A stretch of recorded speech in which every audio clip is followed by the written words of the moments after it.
Good morning students. આજે આપણે તમારું યુનિટ 5 પ્લેઇંગ વિથ ફાયર એટલે કે આગ સાથે રમત જોવા જઈ રહ્યા છે. તો વિદ્યાર્થી મિત્રો, ફટાકડા કોને નથી ગમતા? નાનાથી માંડીને વૃદ્ધ સુધી જે વ્યક્તિઓ છે તે બધાને ફટાકડા જોવા ફોડવા ખૂબ ગમે છે. તો આ જે પાઠ છે એમાં પણ ફટાકડાની બનાવટ, એનું જે પદાર્થ વિજ્ઞાન છે, એનું રસાયણ વિજ્ઞાન છે, એ ક્યારે શોધ થઈ છે ફટાકડાની, કોણે શોધ કરી છે, એમાં કયા કયા પદાર્થો વપરાયેલા છે અને ફટાકડાને ફોડતી વખતે શું ધ્યાનમાં રાખવાની છે, આ બધી બાબતો આ ચેપ્ટરમાં આવરી લેવામાં આવી છે. તો આપણે જોઈએ playing with fire. One of our favourite festivals in India is Deepavali or Diwali as it is known in the north. One of એટલે બહુ બધામાંથી એક, ફેવરિટ એટલે ગમતું, મનગમતું, ફેસ્ટિવલ્સ એટલે તહેવાર, ને ઇઝ નોન એટલે તરીકે જાણીતું હોવું, નોર્થ એટલે ઉત્તર. ભારતમાં દીપાવલી અને ઉત્તર ભારતમાં જેને આપણે દિવાળી કહીએ છીએ તે તહેવાર સૌથી વધુ મનગમતો તહેવાર છે. There is nothing to match the excitement when crackers go off in the night sky with a loud bang and a brilliant shower of colors. Nothing એટલે કોઈ વસ્તુ ન હોવું એના અર્થમાં લીધું છે.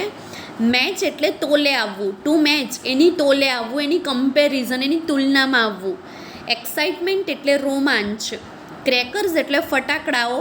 નાઇટ સ્કાય એટલે રાત્રિના આકાશમાં. લાઉડ બેંગ એટલે ખૂબ મોટો અવાજ. બ્રિલિયન્ટ એટલે તેજસ્વી અને કલર્સ એટલે રંગો. રાતના આકાશમાં જે ફૂટતા ફટાકડાઓનો અવાજ છે અને એના જે તેજસ્વી રંગો છે એનીથી જે ઉત્તેજના થાય છે તેની તોલે કંઈ આવતું નથી. એટલે એવું કહે છે કે જ્યારે રાતના આકાશમાં ફટાકડા ફૂટે છે અને એનો જે અવાજ આવે અને એનો જે પ્રકાશ થાય એની તોલે કોઈ વસ્તુની સરખામણી કરી શકાય નહીં, એની કમ્પેરિઝન કોઈની સાથે નહીં થાય. Many of us might wonder how these fireworks are made and what goes into them. Many of us એટલે આપણામાંથી ઘણા બધા, વન્ડર એટલે વિચાર કરવો, મેડ એટલે બનાવવું.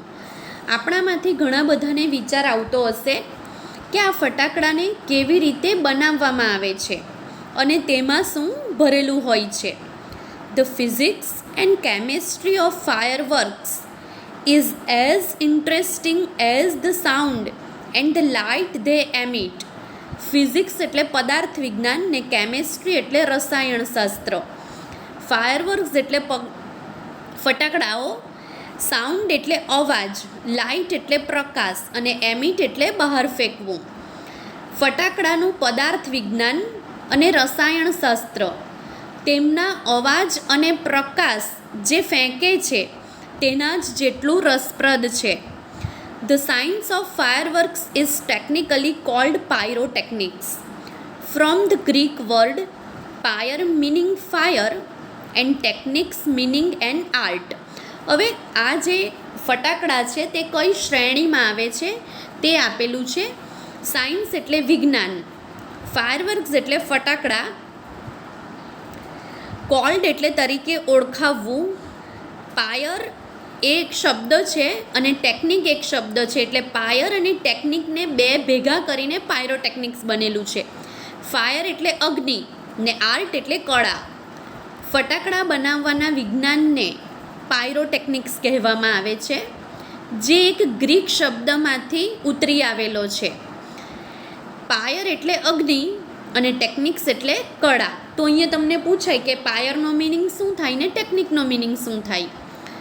Pyrotechnics includes not only fireworks but also a whole range of devices that use similar materials and principles, from safety matches that we use every day to solid fuel rocket boosters of the space shuttle. Includes એટલે માં સમાવેશ થવો. Not only એટલે માત્ર આ જ નહીં, but also એટલે પેલું પણ. એટલે નોટ ઓનલી બટ અલ્સો એટલે માત્ર આ જ નહીં પેલું પણ બંને વસ્તુ માટે કહેવામાં આવેલું છે. હોલ રેન્જ એટલે સંપૂર્ણ શ્રેણી, ડિવાઇસીસ એટલે સાધનો, યુઝ એટલે ઉપયોગ કરવો, સિમિલર એટલે એના જેવું જ, મટીરિયલ્સ એટલે પદાર્થ અને પ્રિન્સિપલ એટલે સિદ્ધાંતો, સેફ્ટી મેચિસ એટલે દિવાસળી, આપણે જે રોજિંદા ઉપયોગમાં લઈએ છીએ એ આપણા ઘરમાં વપરાતી દિવાસળી, સોલિડ ફ્યુલ એટલે કે ઘન પદાર્થ એના અર્થમાં લીધું છે. ને સ્પેસ શટલ આપણને બધાને ખ્યાલ છે. પાયરોટેકનિક્સમાં માત્ર ફટાકડા જ નહીં પણ જેમાં તેના જેવા જ પદાર્થો અને સિદ્ધાંતોનો ઉપયોગ થાય છે તેવા સાધનોની વિશાળ શ્રેણીનો સમાવેશ થાય છે. એટલે એવું કહે છે કે પાયરોટેકનિકમાં માત્ર ફટાકડા જ એક પદાર્થ નથી, પણ પાયરોટેકનિકના જે સિદ્ધાંતો છે એ સિદ્ધાંતો આગળ આવશે. એનો જે ઉપયોગ થતો હોય તે બધા જ જે સાધનો છે, જે પદાર્થ છે તે પાયરોટેકનિક્સ કહેવાય. તો કયા કયા પદાર્થો પાયરોટેકનિક્સમાં આવી શકે? આપણે રોજ વાપરીએ છીએ તે દિવાસળીથી માંડીને અવકાશયાનમાં સોલિડ ફ્યુલ રોકેટ બૂસ્ટર્સ સુધી એ બધા જ પાયરોટેકનિક્સના ઉદાહરણો છે. હવે કયા કયા એના જે સિદ્ધાંતો છે એમાં કયા કયા વસ્તુ હાજર હોવી જોઈએ પાયરોટેકનિક્સમાં તે વાત કરી છે.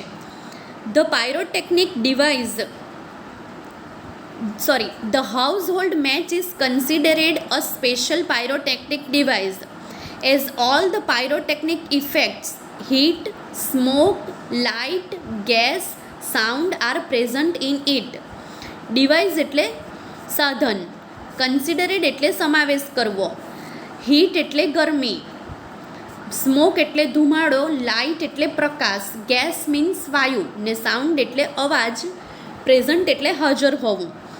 ઘર વપરાશની દિવાસળી એ એક વિશિષ્ટ પાયરોટેકનિક્સનું સાધન ગણાય છે, કારણ કે તેમાં ગરમી, ધુમાડો, પ્રકાશ, વાયુ અને અવાજ જેવા પાયરોટેકનિક્સના જે બધા જ ગુણો છે તે હાજર છે.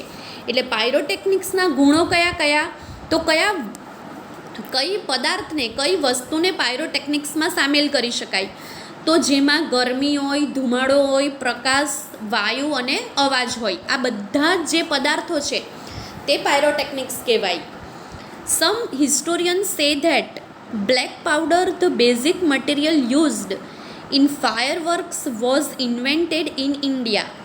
હિસ્ટોરિયન્સ એટલે ઇતિહાસકારો, બ્લેક પાવડર એટલે કાળો પદાર્થ, કાળો પાવડર જે ફટાકડામાં આવેલો હોય એને આપણે ગંધક કહીએ છીએ આપણી દેશી ભાષામાં, જેમાંથી ફટાકડા જે ફટાકડામાંથી નીકળતો હોય એને છૂટા પાડી દો. તો ઇન્વેન્ટેડ એટલે શોધખોળ થવી.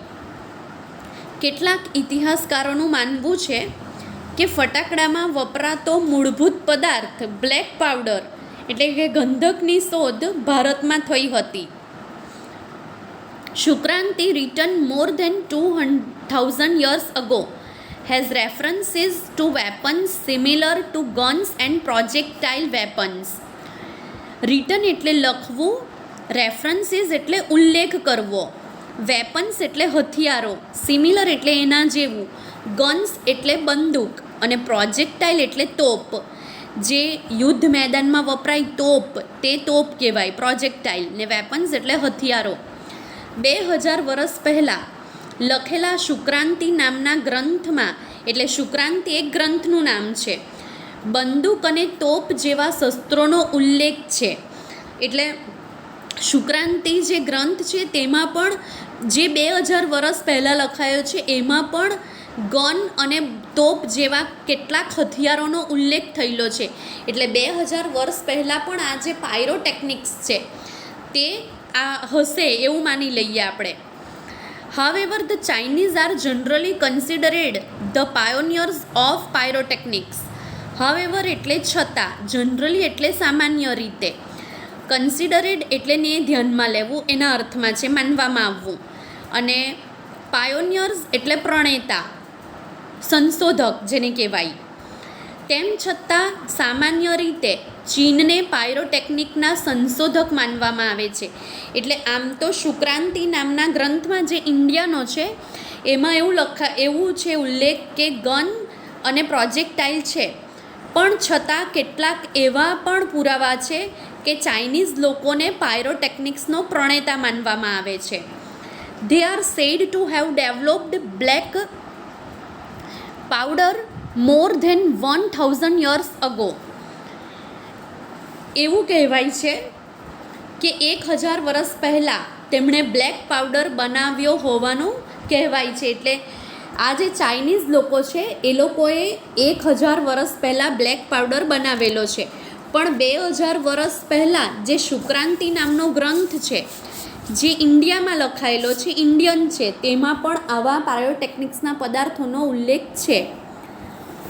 It took at least 200 years for the knowledge to spread to the West, and it was only in 1242 that an English monk, Roger Bacon, revealed the formula for black powder. ટૂંક એટલે લેવું એના અર્થમાં છે, knowledge એટલે જ્ઞાન, spread એટલે ફેલાવો થવો, વેસ્ટ એટલે પશ્ચિમ, મોંક એટલે સાધુ સંત, અને જેનું નામ છે રોજર બેકન. રિવેલ એટલે પ્રગટ કરવું. પશ્ચિમમાં આ જ્ઞાન ફેલાતા ઓછામાં ઓછા 200 વર્ષ લાગ્યા. કયું જ્ઞાન ફેલાતા? તો આ જે બ્લેક પાવડરની ફોર્મ્યુલા છે પાયરોટેકનિક્સ તે. અને 1242માં રોજર બેકન નામના એક અંગ્રેજ સાધુએ બ્લેક પાવડર બનાવવાનો નુસ્ખો જાહેર કર્યો. એટલે બ્લેક પાવડર બનાવવાની ફોર્મ્યુલા પ્રગટ કરી. એટલે એવું કહે છે કે ઘણા વર્ષો પહેલાં બ્લેક પાવડર તો હતો જ. ચાઇનીઝ લોકોએ પણ 1000 વર્ષ પહેલાં આ ફોર્મ્યુલા એ કરી હતી. પણ જે પશ્ચિમના દેશોમાં જે બ્લેક પાવડરનું જ્ઞાન છે, નોલેજ છે, તેને ફેલાવવાનો સૌપ્રથમ પ્રયાસ કોણે કર્યો હતો? તો એક અંગ્રેજ સાધુ Roger બેકને. He considered it such a dangerous substance that he wrote of it in a code language. Considered એટલે માનવું, ડેન્જરસ એટલે ખતરનાક, જોખમકારક, સબસ્ટાન્સ એટલે પદાર્થ, રોટ એટલે લખવું, અને કોડ લેંગ્વેજ એટલે સાંકેતિક ભાષા. તે અને ખૂબ જ, તે એટલે રોજર બેકન માટે વપરાયેલું છે. રોજર બેકન આને ખૂબ જ જોખમકારક પદાર્થ માનતો, તેથી તેણે તેના વિશે સાંકેતિક ભાષામાં લખ્યું.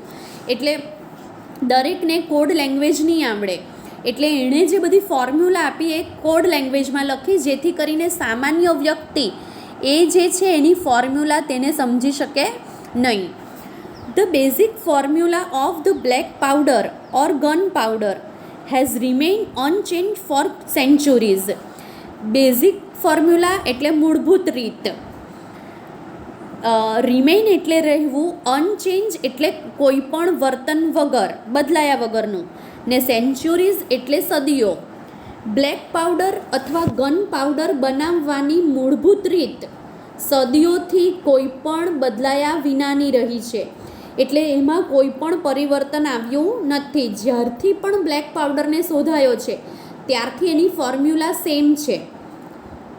It is blend of potassium nitrate, charcoal and sulphur in the ratio of 75:15:10 by weight. હવે એની ફોર્મ્યુલા આપી છે કે એમાં કેટલા પ્રમાણમાં કેટલા પદાર્થ સામેલ છે. બ્લેન્ડ એટલે મિશ્રણ, પોટેશિયમ નાઇટ્રેટ, ચારકોલ અને સલ્ફર એ પદાર્થના નામ છે, ને વેઇટ એટલે વજન. તે એક મિશ્રણ છે જેમાં પોટેશિયમ નાઇટ્રેટ, કોલસો અને સલ્ફરના વજનનું પ્રમાણ 75:15:10 હોય છે. તો હવે આ વસ્તુને સમજીએ કે પોટેશિયમ નાઇટ્રેટનું પ્રમાણ 75, કોલસાનું પ્રમાણ 15 અને સલ્ફરનું પ્રમાણ 10 વજન પ્રમાણે હોય છે. એટલે આ જે બ્લેક પાવડર છે, ગન પાવડર છે, જેને આપણે ગંધક કહીએ છીએ, તેમાં કયા કયા કેમિકલ હોય છે? તો તમારો આન્સર આવે પોટેશિયમ નાઇટ્રેટ, કોલસો એટલે ચારકોલ અને sulphur. It is almost the perfect combination as it is and no further improvements or alterations need be made almost એટલે લગભગ, પરફેક્ટ કોમ્બિનેશન એટલે ચોક્કસ મિશ્રણ, ઇમ્પ્રુવમેન્ટ્સ એટલે સુધારો કરવો, ને અલ્ટરેશન્સ એટલે ફેરફાર કરવો, નીડ એટલે જરૂરિયાત હોવી. આ પ્રમાણથી બનતું મિશ્રણ લગભગ ચોક્કસ છે અને તેમાં કોઈ ચોક્કસ સુધારો કે ફેરફાર કરવાની જરૂર હોતી નથી. એટલે જ્યારે પણ બ્લેક પાવડર બને ત્યારે પેલા જે 3 પદાર્થો છે તેનું પ્રમાણ 75, 15 અને 10 જ હોય, એટલે કોઈ પણ એમાં બદલાવ લાવતું નથી.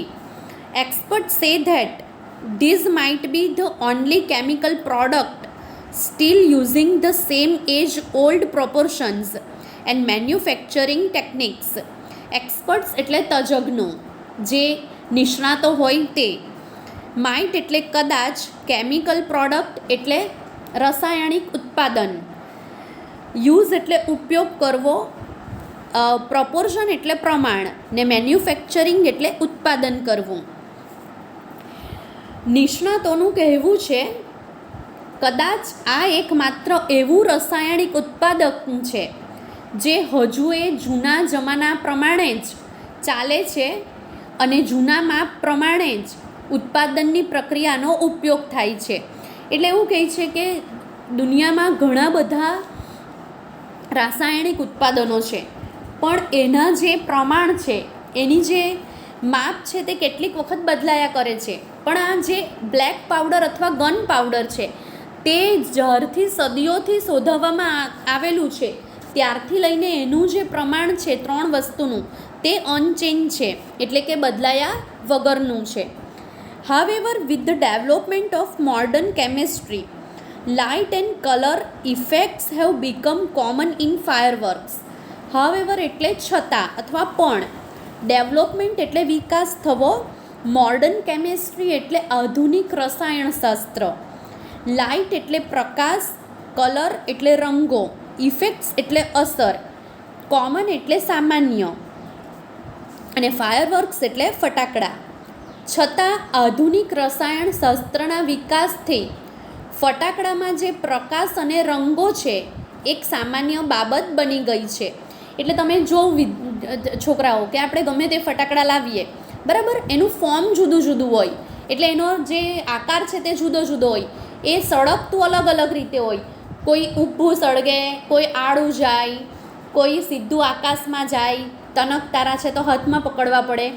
પણ જે એનો પ્રકાશ છે, બરાબર, એમાં પણ થોડીક વિવિધતા આવી રંગોમાં, કે ઓરેન્જ થાય, લીલો થાય, લાલ થાય, પીળો થાય, પણ જે એની અંદર બનાવટ છે બ્લેક પાવડરની તે સેમ છે. In the last century, the discovery of aluminium, magnesium and titanium, which burn at high temperatures, emitting bright light, dramatically improve the brilliance of fireworks. Last century એટલે છેલ્લી 1 સદીમાં, એટલે 100 વર્ષોમાં. ડિસ્કવરી એટલે શોધ કરવી. આ 3 જે આપેલા છે, એલ્યુમિનિયમ, મેગ્નેશિયમ અને ટિટેનિયમ, એ પદાર્થના નામ છે. બર્ન એટલે બળવું, હાઈ ટેમ્પરેચર એટલે ઉચ્ચ તાપમાને, એમિટિંગ એટલે બહાર ફેંકવું, બ્રાઇટ એટલે તેજસ્વી, લાઇટ એટલે પ્રકાશ, ડ્રામેટિકલી એટલે નાટ્યાત્મક રીતે, ઇમ્પ્રૂવ એટલે સુધારો થવો, બ્રિલિયન્સ એટલે પ્રકાશ અને ફાયરવર્ક્સ એટલે ફટાકડા. છેલ્લી 1 સદીમાં એલ્યુમિનિયમ, મેગ્નેશિયમ અને ટિટેનિયમની શોધ થઈ. આ પદાર્થો ઊંચા તાપમાન પર બળીને તેજ પ્રકાશ ફેલાવે છે, જેથી ફટાકડાના પ્રકાશમાં પણ નાટ્યાત્મક સુધારો થયો છે. એટલે એવું કહે છે કે છેલ્લા 100 વર્ષથી થોડુંક જે ફટાકડાના તેજસ્વી પ્રકાશમાં સુધારો થયો છે, બાકી જે અંદર પદાર્થો છે તે તો સેમ જ છે. એટલે આપણે જોઈએ છીએ કે છેલ્લા ઘણા વર્ષોથી જે ફટાકડાએ નવું રૂપ ધારણ કરેલું છે. મેં તમને આગળ કીધું તેવી રીતે રોકેટ છે, બરાબર, કોઠી છે, તારામંડળ છે, ત્યાર પછી બીજા જે ફટાકડાની લૂમ છે, એમાં જે છે તેમાં શું થાય કે ફટાકડાનો પ્રકાશ ઓછો વધતો હોય. તારામંડળ છે તો એનો પ્રકાશ વધારે હોય, પેલી દિવાસળી આવે આપણી બપોરિયા તો એનો પ્રકાશ ઓછો હોય. એટલે થોડો ઘણો પ્રકાશમાં ફેરફાર આવ્યો છે. Similarly colours too are a recent development. Similarly એટલે એવી જ રીતે, કલર એટલે રંગો, ને રિસન્ટ એટલે હમણાં જ, હાલમાં, ને ડેવલપ એટલે વિકાસ થવો. તેવી જ રીતે રંગો પણ હાલમાં જ વિકસ્યા છે. એટલે પહેલાં શું થતું, એક જ કલરના ફટાકડા આવતા. હવે એ લોકોએ 3 જે અંદર પોટેશિયમ નાઇટ્રેટ, કોલસો અને સલ્ફર છે તેમાં વજનના પ્રમાણમાં ફેરફાર નથી, પણ જે રંગો છે તેમાં થોડી વિવિધતા લાવી છે. The principal color emitters in pyrotechnics were identified after decades of research. Principal એટલે સિદ્ધાંત, કલર એમિટર્સ એટલે જે કલર બહાર ફેંકનાર છે તે, આઈડેન્ટિફાય એટલે શોધી કાઢવું, અને રિસર્ચ એટલે કે સંશોધન કરવું. દર્શકોના સંશોધન બાદ પાયરોટેકનિક્સમાં રંગો ફેલાવનાર જે મુખ્ય ઘટકો છે તેને શોધી કાઢવામાં આવ્યા. એટલે કેવી રીતે રંગોને ફેંકવા બહાર તે આઈડેન્ટિફાઈ કરવામાં આવ્યું, શોધી કાઢવામાં આવ્યું. These colours are form in one of 2 ways. Luminance and એટલે કે લ્યુમિનન્સ કલર અને ઇનકેન્ડેન્સ કલર. જે આ 2 રંગોને શોધવાની 2 રીતો છે. 2 ways એટલે 2 રીત, ફોર્મ એટલે બનાવવું. રંગોને બનાવવાની 2 રીત છે, એટલે રંગો 2 રીતથી બને છે. તો કયા કયા? લ્યુમિનેન્સ અને ઇનકેન્ડેન્સ, આ 2 રીત આપેલી છે. તો આવતું જે અત્યાર સુધી કેવી રીતે ફટાકડા બને છે, એમાં કયા પદાર્થો હોય છે તે જોયું. આવતા વિડીયોમાં આપણે આ 2 જે રીત છે તે કેવી રીતે છે તેનું ડિસ્ક્રિપ્શન જોઈશું. Thank you.